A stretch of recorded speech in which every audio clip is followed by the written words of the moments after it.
From the rice fields of China to the jungles of Peru to protests in Paris, one man's revolutionary idea that spread across the entire world. This is a story of how Maoism, a radical vision that was born in China, has turned out into a global movement that changed politics, warfare, and culture forever. So Maoism started with Mao Zedong, the leader who reimagined Marxism for a world of farmers instead of factory workers. He believed that the revolution wouldn't come from cities, rather it would come from the countryside, from the poor, the forgotten, and the determined.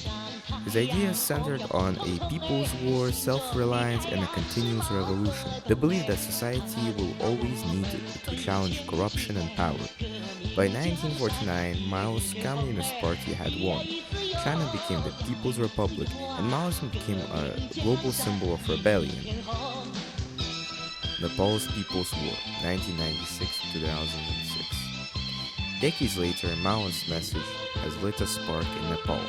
In 1996, the Communist Party of Nepal, which was marked as Maoist, launched a 10-year guerrilla war that was inspired directly by Mao's strategy in warfare and his ideas. They had fought for land reforms, equality, and an end to the monarchy in the country, starting in tiny rural villages just like Mao had. By 2006, the movement forced huge political changes in Nepal. Nepal has become a republic. This showed the power of Maoism to adapt, same core ideas, different country and different context, but still worked out. The Shining Path in Peru, 1980s. Half a world away in the mountains of Peru, Maoism took a much darker turn.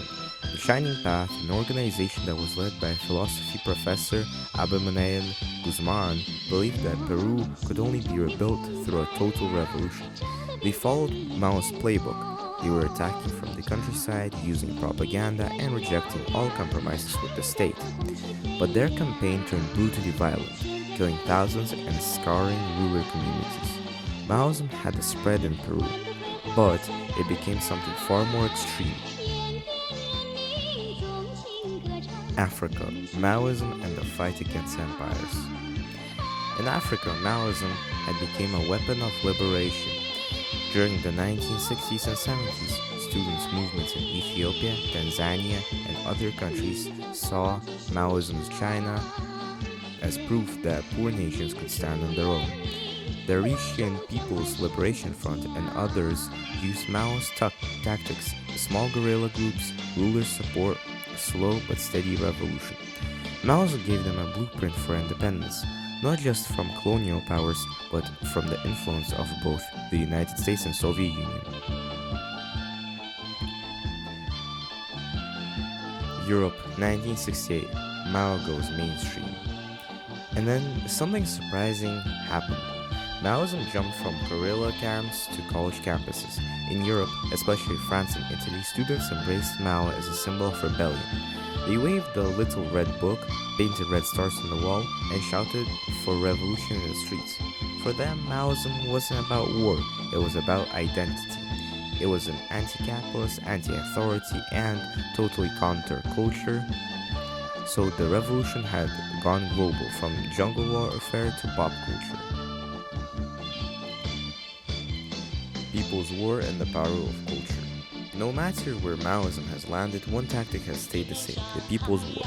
Start small, win hearts, grow stronger, and surround the cities from the countryside.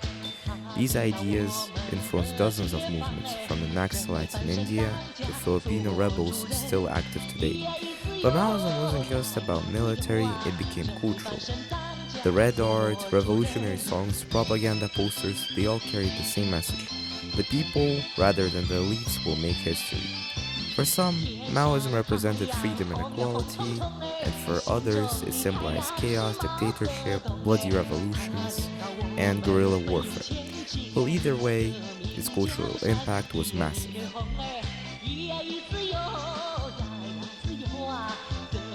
Legacy of the Global Revolution.